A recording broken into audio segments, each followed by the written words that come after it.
This podcast is a quest for well-being, a quest for a meaningful life through the exploration of fundamental truth.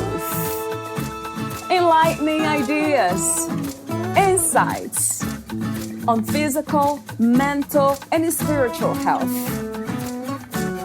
The inspiration is love.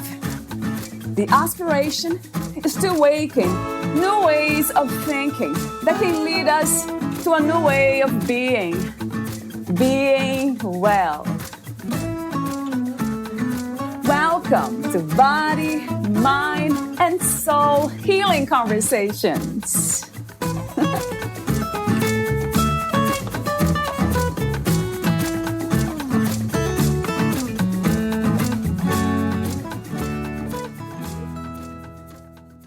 Are you ready to stop slipping through the cracks of modern healthcare, conventional and alternative? Are you ready to save money, time, and sanity on your road to healing? Have you been on a Wild Goose Chase, or Wild Goose Healing as I like to call it, in which no doctor, practitioner has been able to help you? Or have you thought you've nipped your symptoms in the bud, only to have another one or three pop up somewhere else?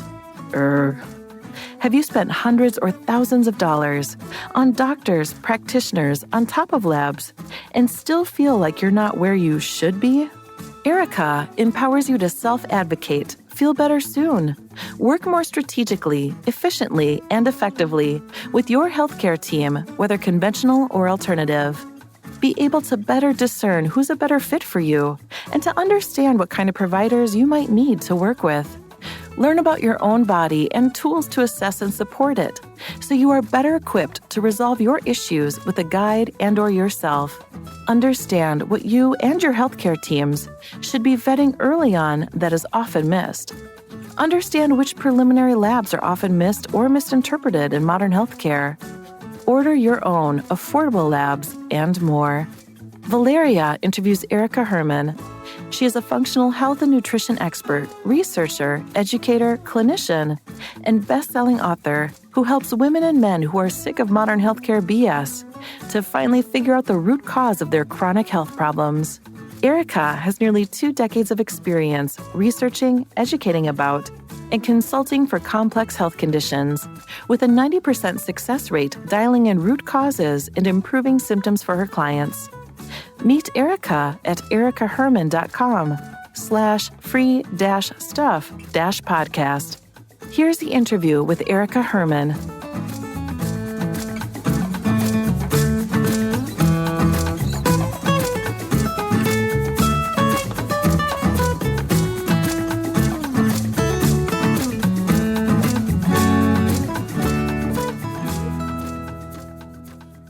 In your own words, who is Erika Herman? I am a functional health and nutrition expert. I'm a researcher. I'm an educator, a clinician, and a sometime best-selling author who helps women and men who are sick of modern healthcare BS to finally figure out the root causes of their chronic health problems. Yes. And the follow-up question is, how did you get here? How did you become this Erika doing what you're doing? Maybe I'll answer that starting with the question, which is, how didn't I get here? I think everything in my life led to the place where I am now. I slipped through the cracks of modern healthcare, both conventional and alternative healthcare. And I've worked with countless individuals as well. And that was either knowingly or unknowingly the situation that they were in. And so all my successes, and more so I don't even want to call them failures, but that's really what led me to where I am now. Right. Yeah. That makes sense to me. It comes from our own experience a lot of times, sometimes personally, sometimes professionally. And it's an authentic place to come from. It just resonates with me. The next question is a warm-up question. It's a open question about health. It seems like the goal, everyone wants to be healthy. It really feels that way. Like, I want to be healthy. Everybody wants to be healthy because that leads to other good stuff like being happy, being at peace, calm, and all that. So, how do you define health? If we reach that goal, what would that look like? What's how would you describe that? What is to be a healthy person from your perspective?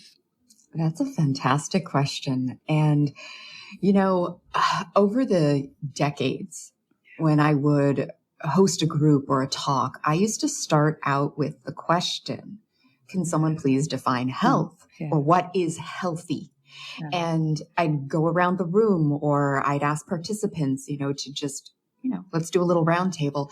And the answers were always different. And that would highlight what my definition was, that we can't define it. There is no one universal definition. And I think a lot of people unconsciously kind of fall into that trap of thinking that they're aspiring to something that is other than where they are. So I like to define health as a process.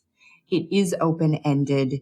And most of the time we benefit from being comfortable with uncertainty. We have to be curious. I think curiosity is probably the biggest foundation of health. And in that, then, it's a process of increasing self-awareness and the capacity to sit with the fluctuations of what we think defines us. It's like, I feel this way. I feel that. Is that me? Or is that a state? And do I learn how to dance with that state? Right. Wow. I love that. Curiosity, self-awareness, self-acceptance, right? Has been a big one for me. The self-love, self-acceptance piece, that's a big one. And then from that, I guess, it was this concept of being kind and being loving to others. I think that was, to me, kind of showed the manifestation of that. Like the more I accepted myself, the more the pieces of myself and made peace with that, then the more I could pass that on and give to others, energetically per se, or even in behavior, the way I behave. But that's another conversation, as we kind of tapped into it off record a little bit. So, wow, you also host a podcast titled Total Health Revolution, right, Erika? It's my brand. Yeah, it's my brand. We will be starting a podcast, but right now it's my brand with all the content. Okay, so that's I have that here with the podcast for some reason. So, but the main topic is navigating the holes in modern healthcare, conventional and alternative, to dial in root cause faster and save time, money, and sanity. What was the inspiration for this? Is that in this present moment, is this something that you see in our world? It's a need that you very much see increasing in a way? The short answer is yes. And It started as, so this is a video training that I packed with. Essentially, I mean, it's the result of close to 2 decades of what I have seen personally and professionally, working clinically, that people regularly slip through the cracks of modern healthcare. And a lot of the time, there's this very well-meaning idea that, well, if I leave conventional healthcare and now I go see a practitioner who is alternative or integrative, then suddenly all the answers are there, right? Like it's looking and clinging and grasping for this solid ground. And I've worked with countless people who have been working for years, sometimes decades, with alternative providers. And yet they've kind of fallen into this, it's like they've settled, they still have all these symptoms and they think, well, I'm just a lost cause. This is the best we can do. And the reality is that I see regularly across the board in healthcare, there are better outcomes with alternative healthcare. However, again, I work with people regularly who they come to me and they somehow have not had resolution despite thousands and thousands of dollars and labs they've run. And so for me, I said, I can't work with people just one-on-one and spread the word as widely as possible. So I wanted to take everything that I, over multiple sessions and months or years that I would unpack with people I worked with and say, let me just give you the keys to the kingdom here. Let me put everything I possibly can in something that is yours. It's free. You do as much as you want with it. You can come to me after to work with me if you want, or now you know how to go and discern and find a provider who can address these things. So for me, this is a prevalent issue, and I wanted to be able to do something about it. Yeah.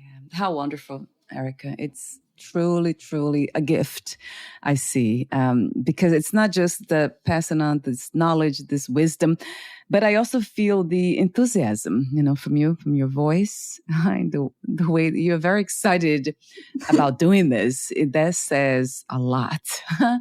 It's truly beautiful. Thank you. Thank you. So we'll go through the topics. So I have them here. The first one is the importance of bio-individuality, holistic health, and self-advocacy for fast-tracked healing. So talk to me for a moment about this specific item. Well, that is a missing link. Obviously, in conventional healthcare, the concept of holistic health, that's it, they're barely scratching the surface. Yes. Sometimes you'll talk to a doctor and they'll say, well, are you getting sleep or are you stressed? That's usually the limit. When you work with an alternative provider, oftentimes they are going to ask more questions with that. It depends who you get. It depends also what their training is. We always rub up against those edges because a lot of the time, providers will attend like a 2-day conference and then suddenly now they are a specialist or an expert in XYZ topic, mold or something. And, as patients or clients, people don't always understand, when a practitioner calls themselves something, like what has gone into that, how experienced are they and how creative and associatively does their mind work in order to come up with solutions and to understand every situation, because people are so unique. So holistic health is really critical in that. And, when we get into self-advocacy, that goes into that, what I brought up about being comfortable with sitting with uncertainty too, that no one provider is ever going to just heal you. That's the job of your mind body. They can support that. So self-advocacy is required. Now, you may work with a provider who really finally gives you clarity on something and supports you in that process. And then sometimes we attribute and say, well, that's the one who healed me. But self-advocacy is required, especially in this day and age, which I do think tides are turning. But most of the time, people, experience either intentional or unintentional gaslighting from conventional healthcare, alternative healthcare, as I think you and I will talk about. There's a lot of edges that a lot of providers don't realize they have. So that's pretty critical in that process. And I think what was the third point that you brought up? We talked about self-advocacy, holistic healthcare. What was the last one? And bio-individuality.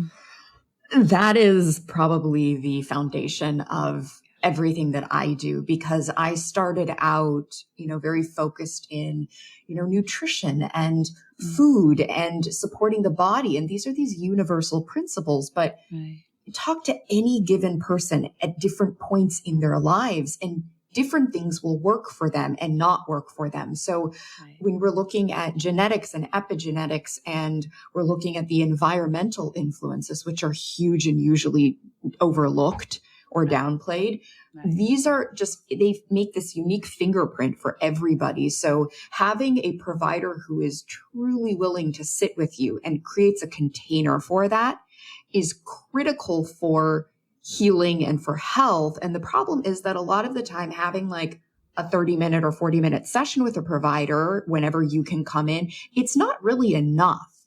So having a supportive environment for that with someone you're working with is also really critical to support the exploration of bio-individuality. Yes, that makes so much sense to me, everything that you say. I love what you said earlier about healing is the job of the body and mind. Nobody really heals us. In a way, the mind and the body, they do this type of work. That's their work. That's beautifully said. That resonates true to me, to the core. So we have guidance, right, Erika? And hopefully a good one. That's what you are speaking of here, that we kind of educate ourselves to know when we are working with a very good guide, somebody that can give us the instructions that can tap into that healing, that natural healing. Is that correct? What I understood? Yes, it's about guidance, support, and we're dancing with to me, the body is the mind body. It's divine, and we're in service of that, even with ourselves. Right. Gosh, tell me about it. That's another podcast conversation, the divinity here. Yeah, it's not out there. And, because I'm very much spiritually inclined, I don't know, everything. I'm very intellectual too. I love reading and I love kind of learning, very curious about a lot of things, science and all that. But there's something about knowing that we are divine, everything is sacred, that kind of functions as a guiding principle for me to navigate this reality. So I see everything and I meet everything with the same respect, per se, like you are divine. So there's no really right or wrong. So if everything is divine, then it's freedom itself kind of at work. But that's another conversation, as I said. So the next point about navigating holes in the modern healthcare, conventional and alternative, is problems with standard lab work in conventional and alternative healthcare. Well, there are 5 main problems with it that I've narrowed down. Yeah. And the first is that general preliminary lab testing is inadequate. And I found this to be the case clinically, both in conventional healthcare and also in alternative healthcare, which is surprising to many people who have been on their own journeys. They're used to, you see people run a metabolic panel, or they're running a complete blood count, a CBC, right? And you see, there's a cholesterol or lipid panel, and maybe they're going to test my thyroid markers too. And there's more that needs to be done there, and there's, testing your vitamin D, for example, hugely flawed the way that this is done. Even with alternative providers, you are not getting an accurate understanding of your vitamin D in that way. We are also not looking at cholesterol in the way that it needs to be looked at, even with alternative providers. And we're missing certain critical markers as well, including things like glutathione, which we don't always even want to directly test. And in our thyroid labs, thyroid is always downstream of a lot of things. The thyroid is, the expression is the canary in the coal mine. So do we test for it as a preliminary test? Maybe, but if you do, it's usually not comprehensive. And then hormone panels as well. You shouldn't be, most of the time, blood work for hormones is trash, to put it simply. And then there are looking at your hair tissue, for example. That's hugely valuable, but also it's done wrong most of the time. So that's the first issue. The second issue is that the standard reference ranges, they're too broad and they miss what are called subclinical issues. So if you work with alternative providers like a functional health practitioner or doctor, you're more likely to be working with functional reference ranges. Those are definitely better. You're looking at a narrower set of ranges that it's better able to say, oh, there's a problem if you fall outside of these ranges, or you might not even know that there's a problem yet, but it's on the radar. And when you're working with standard reference ranges, what you're really working at are ranges that are used to diagnose and assess health, but they are based on sick people. Standard reference ranges are based on who goes to the hospital, who goes to doctor's offices. Mostly it's when you're sick. And then they base these statistical ranges on sick people. So that should never be used to determine your measure of health. The third issue that we have is that too often practitioners don't understand the limitations of the labs. We use labs, or we should use labs, to exploit the labs for what they are worth. They should never be telling us as practitioners that this is what is happening, because there's a lot of devil in the details. That's the term I always use. And you're looking at, blood sugar and cholesterol, huge limitations, hugely. You shouldn't be really diagnosing much, even from cholesterol tests. They might indicate something where you can dig deeper, but it's not. And blood sugar also many, many limitations, and they do not discuss that or go over that. Even your B12 levels, that's a hugely flawed test. And then the fourth issue with these modern healthcare approach and lab testing is that the practitioners don't always look at the labs dynamically or interrelationally. So I see this all the time. They just sort of read the labs line by line, and they look at them individually. Whereas looking at everything contextually, taking these symptoms into account with that, bringing in, ideally, you can bring in your epigenetics, right? You can bring in some genetic variants, your genes.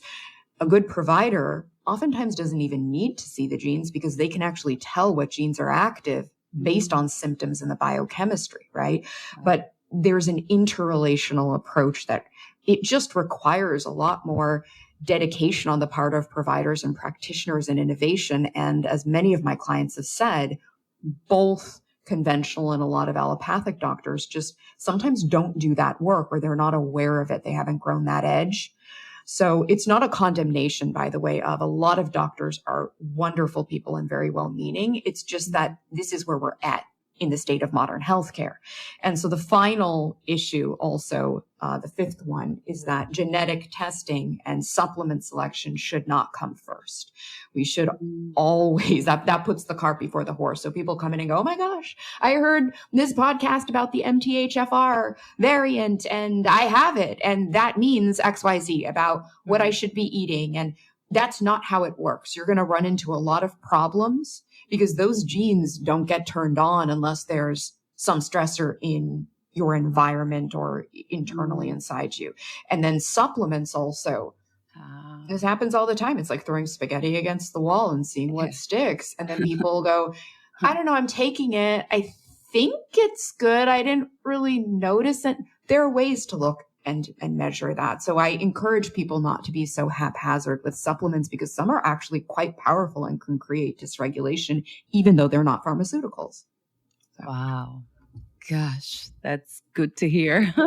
That's a good reminder. Actually, you're getting me curious about that, because I do take multivitamin every day, B complex, so complex B, and then vitamin D when I live in Florida, when it's like now, the winter time of the fall.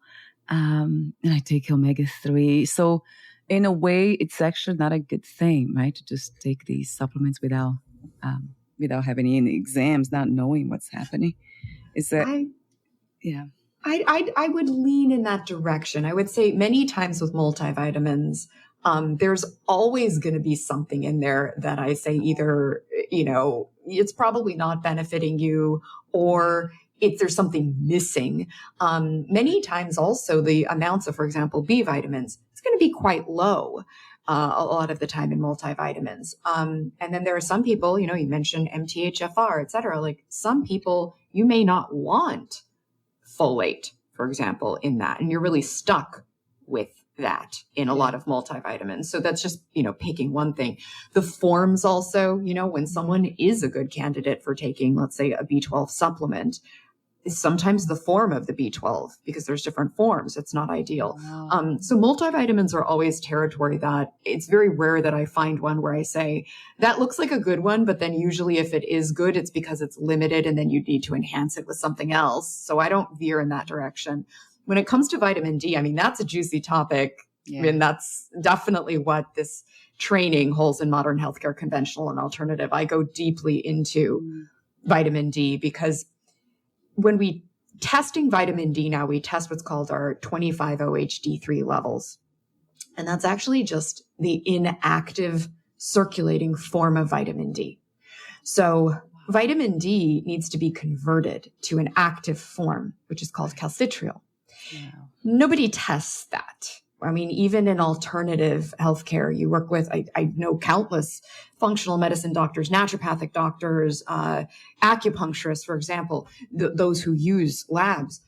They don't test for this. And what we need, there's so much research. This is what's fascinating too. Right. I have so much research. I mean, the Holes in Modern Healthcare, Conventional Alternative, that training, I unpack it deeply in that training. But the short of it is that you need to have a certain ratio of, and it's usually a 1-to-1 ratio of, how much is this inactive circulating form of vitamin D converting into the active form. So if we're only testing the inactive circulating form, you can't know that. And if you bomb yourself with vitamin D3 supplements, what happens is in people who have underlying health issues, when we look at autoimmunity, when we look at certain kinds of health conditions, there is a hyperconversion of D3 that takes place. So meaning, and this is interesting because on the NIH website, National Institutes of Health, it says that it does not acknowledge testing calcitriol because usually people are not deficient in it, which is fascinating because it just proves that NIH doesn't understand what the issue is. The issue isn't that somebody might be deficient in calcitriol. The concern most of the time is, are you showing on your lab tests at your doctor's office that your quote unquote D3 levels are low because it's hyperconverting to calcitriol, which is a beautiful marker, early stage marker in preliminary annual lab testing where you could actually have a marker that says something bigger is off here. You might be living in a moldy environment and have biotoxin illness. You might actually have autoimmunity under the surface. Maybe your symptoms aren't even present yet. There's opportunities early on that could be harnessed, but providers they don't know about it. That's why I'm talking about these things, because I hope that this is educational also for practitioners, that the clients and patients also start asking their doctors and their doctors start looking, and hopefully they don't get distracted by what's on the NIH website, because the issue again is not, well, we don't see deficiencies of calcitriol. It's actually the issue is their hyperconversion, because we need to see a 1-to-1 ratio. And vitamin D, it's a hormone. And if you take vitamin D, you can deplete sulfate levels because you require something else for that conversion, for that whole pathway of the vitamin D pathway. So taking that one supplement is so powerful. And in some situations, there are people who say vitamin D supplementation is bad, it's horrible, it's rat poison. I go, no. There are very specific situations where that might be helpful. But most people, when they take 2,000, 5,000 IUs a day of it, which is now where a lot of alternative practitioners even suggest, you're going to deplete levels of sulfate a lot of the time, and it will lower your vitamin A levels. It will also mess with your copper levels, and copper toxicity is a huge issue. So I have a whole mouthful to say about these things, obviously. Yes, you just, you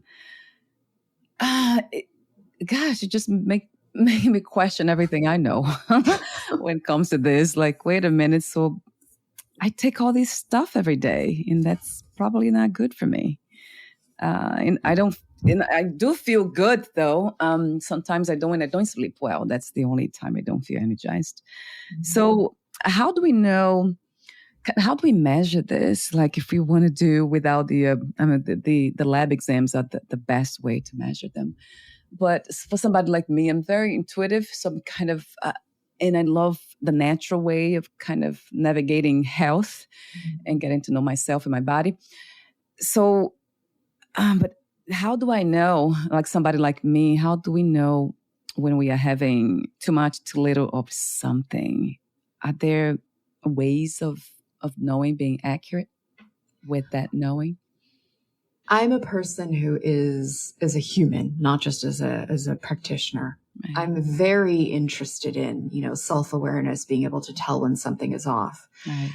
But I am at a point where because I know what I know, there are many situations where, I'll look at labs and I'll see something in that lab kind of veering in a direction. And I'll ask, my client, what are you experiencing? Right. Mm-hmm. And they might not say that they have, it's poor sleep or it's this, there's always something with everybody, but maybe it doesn't feel like a looming issue.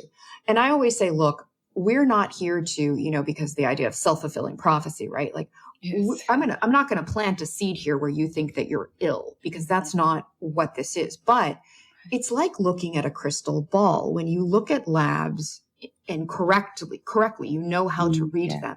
Yeah. You can see and then take very strategic preventive action. So I feel that we are at a place in human history now where we're able to support our bodies with, this kind of testing. Now, obviously, paying attention to becoming deeply embodied, feeling when something is off without driving yourself crazy. That's critical. That is part of being healthy. It is.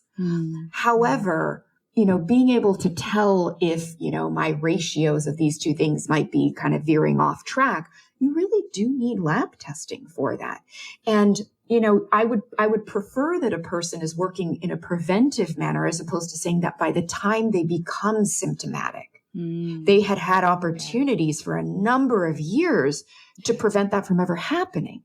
So that's kind of that line that I work with, because that I like to kind of navigate.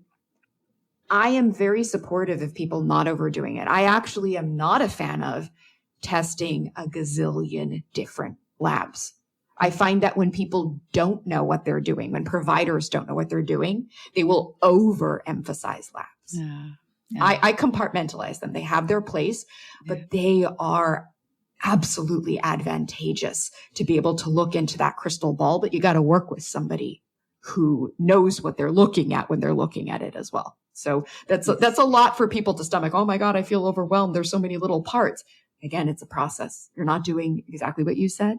I'm on the same page as you. There's nothing wrong in health because it's a process. Yes, I like that.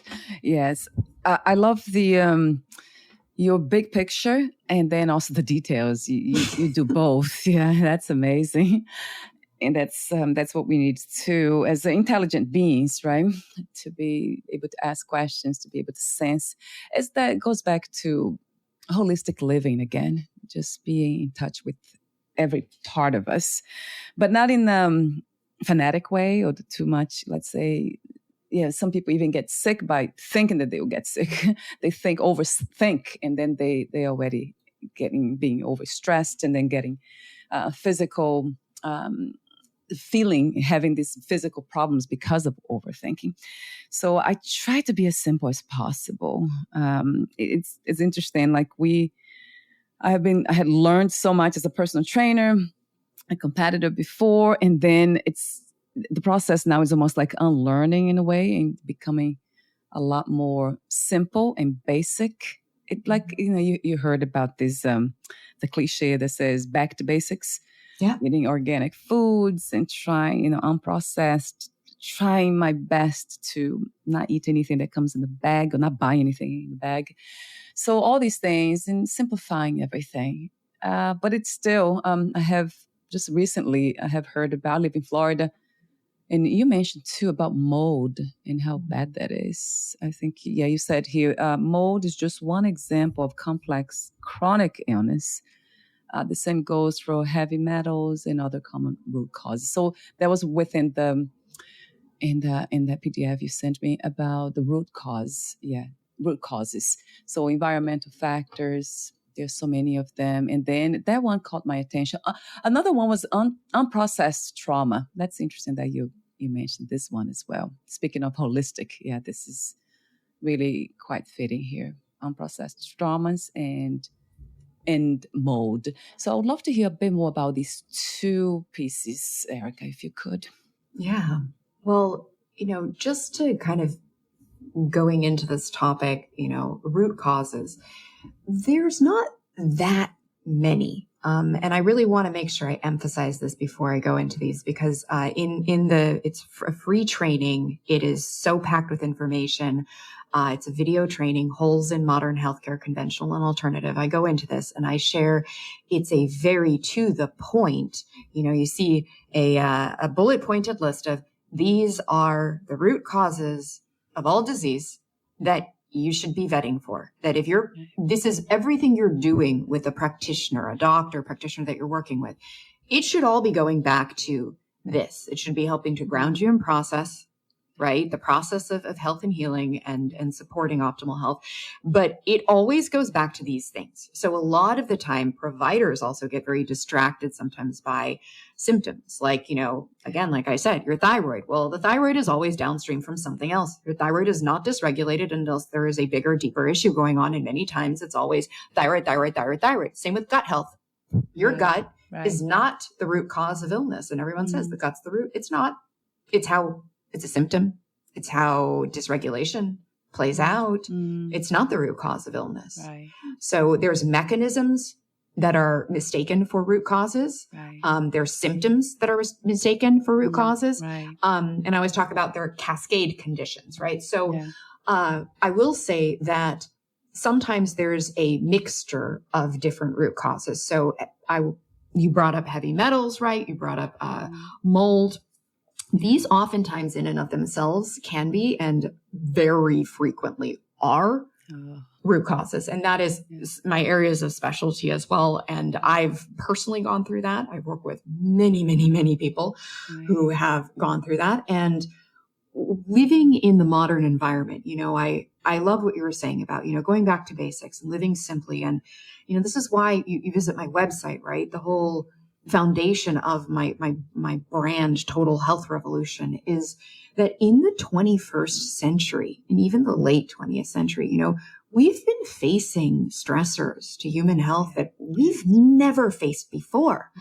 Right. And quite frankly, this is why, I wrote and published a book that was a bestseller multiple times, like 10 to 11 years ago. And it's wonderful and foundational when it comes to food and, eating, not being scared of eating whole foods and even animal foods and pasture-raised foods, et cetera, and talking about how wonderful that is even for the environment and the climate, right? And it's so sustainable. But that's not enough anymore. And I don't say this to be fear-mongering.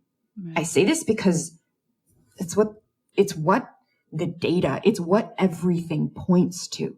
We can't, I meet people, they're so well-meaning. And I call it nutritional contortionism or nutritional gymnastics, where, I put the blueberries in, I took the blueberries out, and then I think I felt better, and then I didn't. And it's kind of this throwing spaghetti against the wall. And maybe, it's the idea of being data driven, getting some more data and information on like what's really going, I call it looking under the hood, right? So with your environment, like mold, there are genetic calibrations.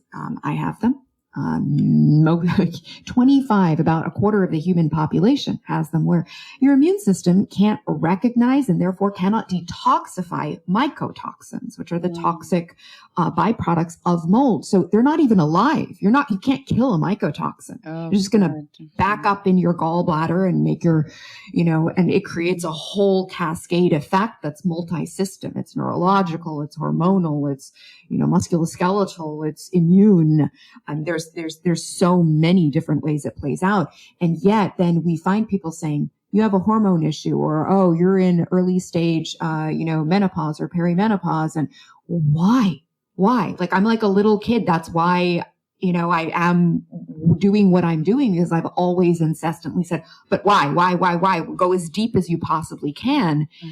Most of the time, these are going back to things like heavy metals, And you're not going to just detox a heavy metal with some little simple supplement. It takes a lot more, and a lot of them are very aggressive approaches that I don't support. Even I have a beef with like certain chelation therapies as well. Some of them are very aggressive and they create more problems actually. And they just sort of shuffle around the heavy metals that your body had like pushed safely away into like fatty tissues or different areas, right, in the body. And with mold, I see many people and practitioners who call themselves specialists in mold, and they do a lot. They don't know how to properly test homes. They don't know how to properly keep the home environment safe. I've seen mold specialist doctors proceed with treating patients without securing the home environment, which is a complete lost cause.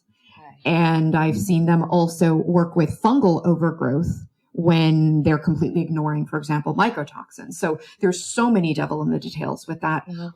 Florida, definitely, with hurricanes, but truth be told, you could live in the desert in Arizona. Oh.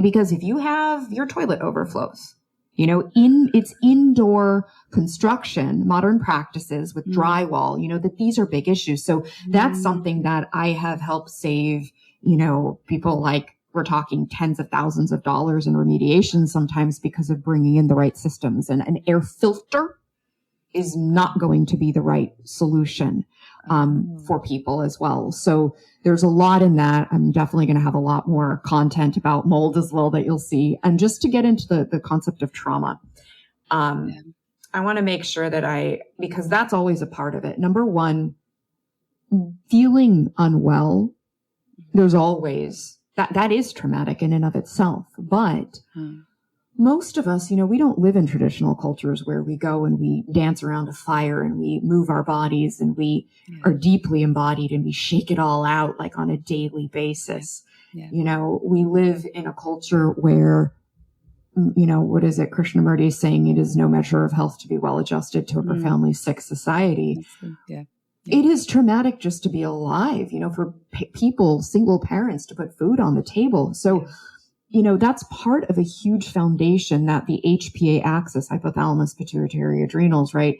You have this way that there's a feedback that goes back and forth between stress, trauma, and being more susceptible to becoming ill. So there's a question in functional medicine circles, which says, which came first, the toxin, the trauma, or the trigger?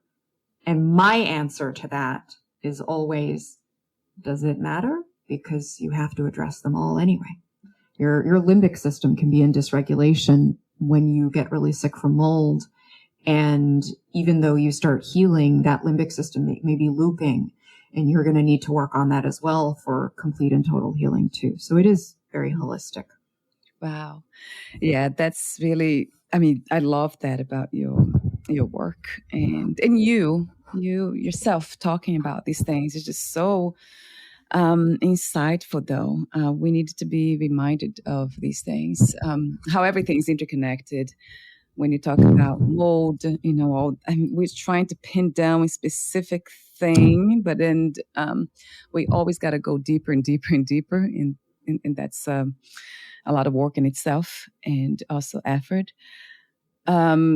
It's interesting. I think I interviewed recently, not so recently, probably a year ago, somebody about the bacteria in our mouth, all kinds of bacteria and other things. And I remember asking her, she's like a specialist in mouth health. And then she talked to me about a lot of these microbiomes, so microorganisms in our mouth. There are so many different kinds, and some of them are not harmful. They actually cause a lot of harm. And then I asked her, like, why would they exist anyway? But isn't it all living? Everything's living things, so they're all living. So you actually mentioned that some of them are not alive, but they're still causing problems. And then she mentioned that. Yes, they actually have a function. There's a reason why they exist. So it's to keep it that balance. It goes back to balance and harmony and equilibrium. So it's not something that we should push away, but kind of try to balance, bring it back to balance. Maybe we don't need a legion of them, of those kinds, but maybe we need half of it. That's what we need to do, and not get rid of them all and kill them all. So I don't know, Erika, the more I go deeper, because I'm very spiritual oriented, I always kind of question this when it comes to health, the fear of death. I think most of us are very much afraid of dying. And maybe that's why we keep doing these things. Like I take the vitamins every day, I work out, blah, blah, blah. Maybe that's just subconscious, unconscious fear. What about if I don't? I actually want to try this, not taking supplements for a while and see how it feels. But then when it goes back, for me, it always goes back to this very simple sign or way of measuring health. That's how, and you said beautifully earlier too, that's different for everyone. So for me, is being gentle, being kind, and being loving. They're all one. It might be one thing, a bundle of that. So if I'm not being kind, if not being loving and gentle with myself and others, that's when I know something's wrong. I'm like, oh, okay, maybe something's wrong with, maybe I'm not sleeping well. Maybe I don't know. That's something that for me feels very natural to just go by that sign. Nothing else really makes sense if I don't, because it doesn't really matter if I am perfectly healthy, if I do all these exams but then I'm not really loving and accepting myself and pushing away others and behaving in a way that's not true to what I know to be true, that everything's interconnected. I don't know if that makes sense to you, but that's how I navigate this reality.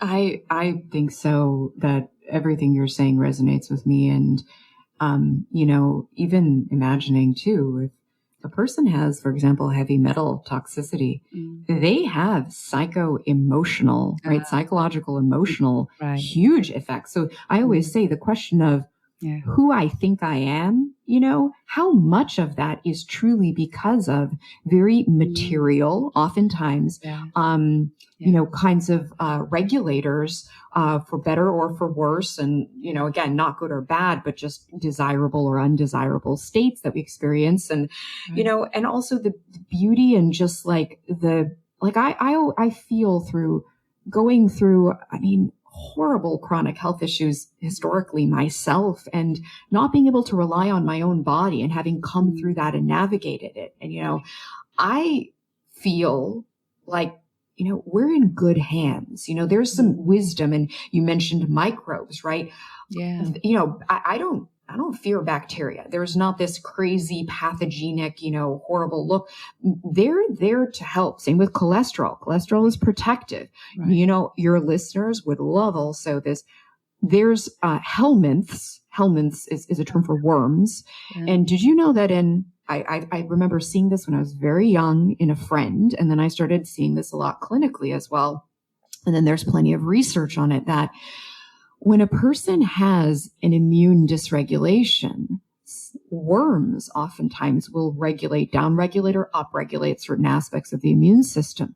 So, it's not uncommon to see a person who passes like a large worm. We think, oh my God, that's horrible. They had a parasite. And then all of a sudden, they end up officially breaking out with celiac disease. And why did that happen? This happens more frequently than you realize, because that worm in there was actually helping, and there was wisdom in that. And so we are in good hands. That's why there's helminthic therapy, where actually they can put worms inside a person, and it actually helps to balance out autoimmune conditions sometimes. Yeah. There's wisdom in it. We are powerful. So when we say, should I not do anything, like maybe not take vitamins, if we ask ourselves, like, if I am, right, that simple principle of I am love, I am divine, all of these, we are very powerful. So we get to choose and create our reality and dance with the things that are out of our control. And so I say, take a supplement. Don't take a supplement. It's all yours, and you're powerful. Yes. I love that. Take or don't take, it doesn't really matter. Yeah, in a way. Yes, yeah, unless we are really feeling like it is needed. But then it goes back to self-awareness too. Some people are not really self-aware, so they don't even know when they need something. Yes, and that's a hard one, right? To kind of tell people that they need something, that they are unhealed, or it kind of implies that they need to change in order for us to accept them or to love them. And their level of optimal health will just be different for them because that's where they're at. Yeah. Right. Yes. So we're almost at the end. Gosh, and there's so much here to talk about you too. I want to mention your services. So you offer custom consulting, holds in modern healthcare, which we've been talking about here, and fast track your health freedom. Did I miss anything with the services, Erika, that you serve? Yeah, I mean, pretty much I would love people to sign up for this free training. It is so valuable. It is just, I mean, I like to use the phrase like I'm giving away the keys to the kingdom. This is what you'd have to pay me a lot of money. You'd maybe spend years sometimes with other practitioners or doctors just spinning your wheels, throwing down a lot of money, it's like a wild goose chase healing. Yeah, that's right. Fun. And this gives you this training, Holes in Modern Healthcare, Conventional and Alternative. It's a video training. It's totally free. It's an accumulation, a culmination of almost 2 decades of my research, my clinical work, my personal experience. This will help you to understand, are you doing enough right now? Is there something that you are missing? Is your provider missing? It might help you figure out who's a better provider to work with. I even say you can apply to work with me, but also I want to help you just figure out what's best for you. This information needs to get out there. You need to figure out, are you slipping through the cracks of modern healthcare? Because a lot of people say, oh, I like my doctor. They're so nice, or they listen. Yeah. Okay, but how long have you been experiencing what you've been experiencing? Have you gotten results, or are you still just managing symptoms? So much of healthcare, even natural healthcare, is symptom management because the proper root cause has not been addressed and properly assessed and properly addressed. So again, all the devil in the details of heavy metals, mold, all of that I unpack in this training, and I would love for people to sign up for this free training. Thank you so much for your generosity for doing this. So yes, I'll have the training link on the podcast notes. They'll be here, clickable, so it's easy that way. There'll be the only link there. And is there anything else, Erika, that you left unsaid for this conversation? I do have one more question for you, the ending question. Yeah, no, I'll just say, the link, it's erikaherman.com, ErikaHerman, like Pee Wee Herman, erikaherman.com/free-stuff-podcast. It'll be in the show notes. That's where you go for that free training. Yes. And my last question to you will be this one. I have so many here. What is success to you? Do you have, let's say, a vision for what that look like when you become successful? Or do you have a different idea of what success is? Yeah, so I would say this applies to myself. And if it resonates with anybody who's listening, maybe it applies to you as well. It's very in line with the definition of health that I had given before, right? That it's a process. I mean, gosh, I've fallen on my face so many times. I felt defeated so many times in my life. And I have to tell you, I've had enough experiences in my life now where when I look back on it, everything brought me to every quote unquote success I've had was deeply, rooted in quote unquote mistakes or failures or, so it's so much a process. That's really, really what it is. So I've learned that success is I leverage success when I'm able to lean into discomfort and not hide from it or avoid it. I try to use the tools available to me. Like I said, lab testing, there's a fine line between either not driving yourself crazy, but then also there's a line between avoidance. Like if you have tools, use them, but also deep compassion for myself, because doing more is not always the best thing. Sometimes we need rest and we need to restore and recalibrate, have a respite. Right. So it's all about process, which I think you beautifully encourage and discuss in your podcast, Valeria. Yes. Yeah. Thank you. Thank you so much for sharing your wisdom and then kind of connecting back that with what I beyond believing. It's really what I feel. It resonates energetically with myself. So yes, in the community here. So thank you so much for saying yes to this conversation today, Erika. And for being you too, being true to what is true to you. Thank you. Thank you for having me. So we'll meet again. Take good care of yourself for now, and we'll talk soon. Bye for now, Erika.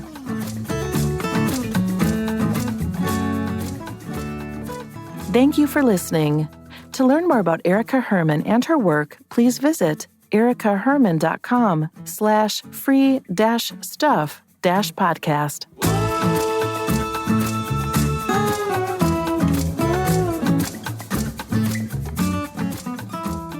To learn more about this podcast, please visit fitforjoy.org/podcast. Thank you again for listening, and bye for now.